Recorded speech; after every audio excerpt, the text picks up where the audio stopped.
Yes, welcome to the Arsenal stand, ladies and gentlemen. It's your boy Mr. Laughter right here as we talk Arsenal every single day. You guys already know that Arsenal is gonna make it at that is Brighton, and that is gonna be on Wednesday.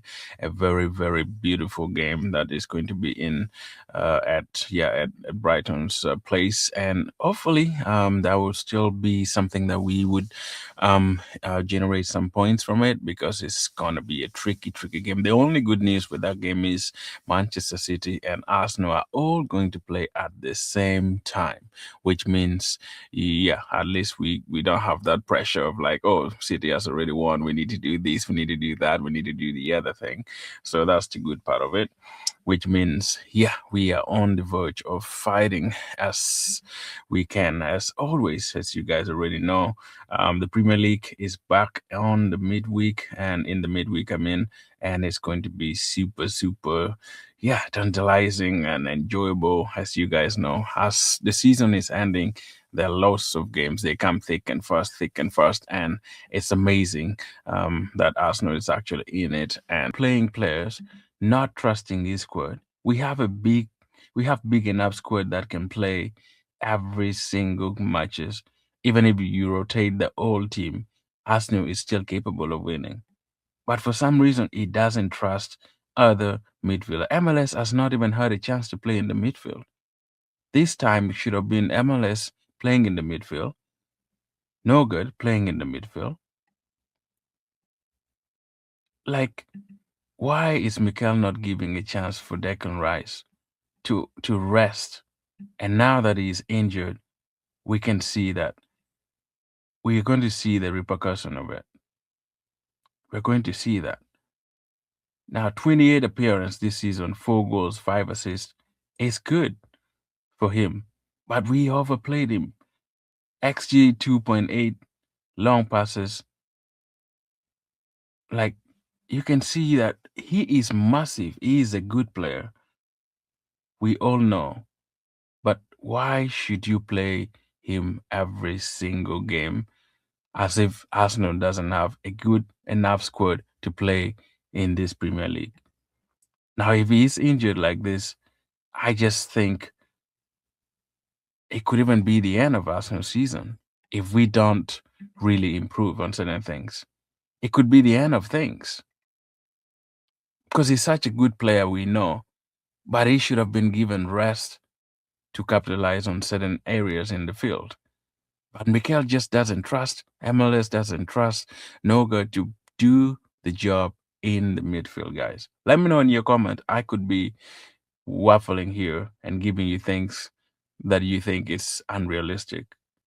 But I feel like we have had enough of seasons where Mikel should learn that in the business hand of the season, we need to be as proactive as we can, guys. Yeah, we are still discussing Rice, but then we will talk about set pieces. A lot of people have been discussing on set pieces, and many pundits, like many people, like saying Arsenal. I mean, we will get into that. That's the whole entire 30 minutes show. Like, I don't know what people think about Arsenal when it comes to set piece. Set piece, ole, is our number one tool that we are going to use to win the league. I said it yesterday.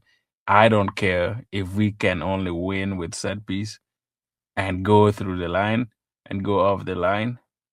Be my guest. I don't care how we make it through the line. A lot of people have already talked about that. And I'm going to discuss that. Some what Gary Neville said and what some of the um pundits talk about, which is just total nonsense to me. And here having questions. What do you think of game away against Brighton? Can we get a win? Yeah, Saka, I think I was gonna talk about that tomorrow, but in my simple view, I think Brighton is a difficult team, but I think we should be able to win it. It might be a tricky game as well, but I think if we go with the mentality of at least trying our best to score goals early, even use a set piece or lay to win, I think it will be difficult, but I think we will get a win there. I don't think we At worst a draw, but I think I would be more happier if we get a win, because that at least my target is, if we can win the game against Brighton, go on and win against Everton, and probably go for the Carabao Cup finals, win that, and go to Etihad. That would be my ideal. If we can win all the three games ahead of the finishing line towards the Premier League, we should be good, guys. We should be in good position at least to progress and and um and make it over the line. That's just my thought. But I think it's going to be difficult. Brighton is always difficult, but they haven't been really playing well as well. Um, I've seen like they got some draws, they got some losses as well. The last game, of course, they won this weekend, this last weekend, which is a good move for them. But yeah, just simply, I think we should be in good hand to win. Even without Declan Rice, I think we should be able to win. And then what's your prediction 11 for the Brighton away game? Saka, I mean, this is just, I mean, the Brighton game is going to be like, the only change I would make is just the midfield, because I'm sure Rice is not going to play unless something changes. I believe Mikel, I would keep the back line for sure. Um, And then I will, in the midfield, I will play no good. And probably this game, I might play Odegaard instead of Eze. Keep Kai Havertz and Eze out. So I would do Zubimendi, no good. And actually, Zubimendi, no good, and Eze played so well. If you watch the game against Wigan, that combination is not bad. I could try to maintain that, but I think um, even if we can put Odegaard back and try and see how he does against Brighton, probably that might be a good fit. Um, and I think that midfield should be able to win. And if we don't, then we later on we can bring in Eze, we can bring on um, Kai Havertz on, like, right? So that might be the option that I would go with. But you never know what Mikel does. He's just a tricky guy. And then in up front, I would still go with Martinelli. I think I would start Martinelli and Saka and Gyökeres, because I think Martinelli came in. He was electric. Like, I just like, because it's fast, and you could see how good it is. He is with the ball when it goes to like runs, and Brighton have fast players, Mitoma. You still have Danny Welbeck. You have what is the other guy's name on the side? Uh, I forget his name even. Mane, something like that. Those two wingers. Number three striking line is really hot. So I would also have something like that up front for us. I would have Saka. I would have Martinelli, and yeah, main man Gyökeres. That could be my starting 11. But we'll talk more about that, the reason as to why I think like that. Because this game is going to be tricky for sure. Because every game we play against Brighton has always been tricky. They have got some wins against us. We have got some wins against them. So it's just not gonna be free flowing football. But I think we should be in good shape really to go on and win. By all means, that's just what I think.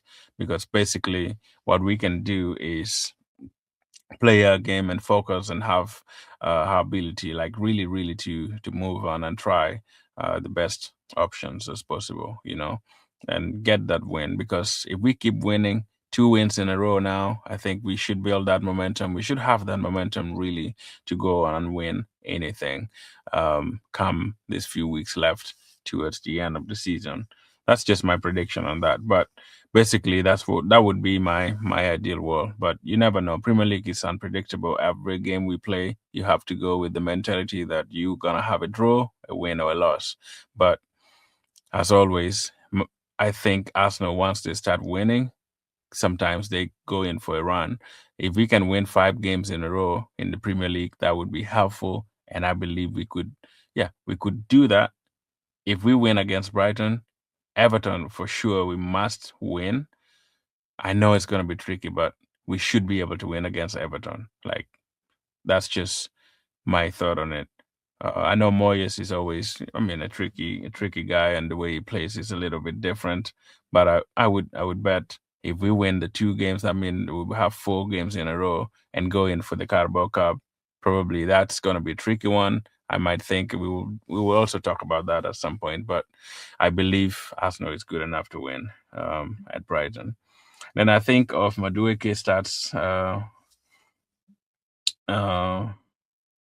right wing, and then Saka in the 8. Against Brighton, I think 2MK. I think that's an option, but I don't think this game fits. Brighton is a very good team, guys. Like we don't have to really look at them as a small team. I treat Brighton as one of the mid table league teams, which, I mean, compared to other teams, they're a lot better in managing pressure, in managing their game, like really general play. Brighton is up there. They don't focus on the physicality of games mostly, and that's what Arsenal always struggle against. They play their game, like they play, you know.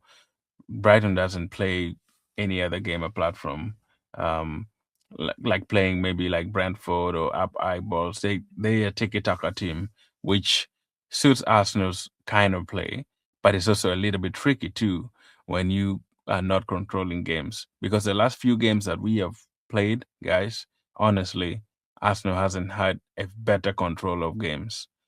Like even against Tottenham Hotspur, much as we won that game, I don't think we like had the control, the way Mikel Arteta wants it. And the worst is against Chelsea. If you look at the stats for that Chelsea game, Chelsea still had a better game. Like they had good possession, 60, I think, out of 30. I mean, out of 40. Um, and Chelsea played Arsenal in the second half. They were so much better. And Brighton is good at keeping possessions, so that's a little tricky one. Um, if we don't, with Declan Rice missing, it's going to be a little tricky for Arsenal. Like seriously, I could be wrong, but we depend on how Mikel shows up, and how the players will show up, because these away games sometimes you underrate it, and then it becomes a trouble for you. And looking at how we have been conceding goals in every single game, the last few games that we have played, we always concede. I think Brighton is capable of scoring, and I'd think they, even if we are going to win that game, we might still concede because Brighton is that good. Mitoma, Mane, and we see even Danny Welbeck. Them, yeah, they still have threads. They still have the strings that they can pull around to really uh, beat Arsenal or even like get a draw. So I wouldn't really put Saka in number 10, because I would need somebody that is a little bit technical and can drive the ball easily. I want to have Saka in the wing because he can take on the defenders and still try to cross for Gyökeres. And the reason why I want to have Martinelli in my starting 11 is that would help, at least to help with those runs. If Odegaard can see those runs, or even the link up between Gyökeres and Martinelli, that would be good. Even Gabriel Jesus hasn't really played in the last few games. I don't know why. I think there is something there. I'm maybe overreading, because I feel like Gabriel Jesus, the last game that he played where he had that confrontation with the Chelsea player, I don't know whether he suspended. I haven't seen that, if he was suspended or not. But I think Gabriel Jesus should at least come in this particular game, because the kind of tiki-taka game that Brighton plays, I think it would be good for Gabriel Jesus also to have a chance in here in case things get so tough and we can't really score. But set piece ole ole can always save us. As people hate it, I think it's the best tool that Arsenal has at the moment to win things. So if we can outscore, if we can really score, just open play, we should try set piece. And I think we might nick something from set piece as well against Brighton. but we will see.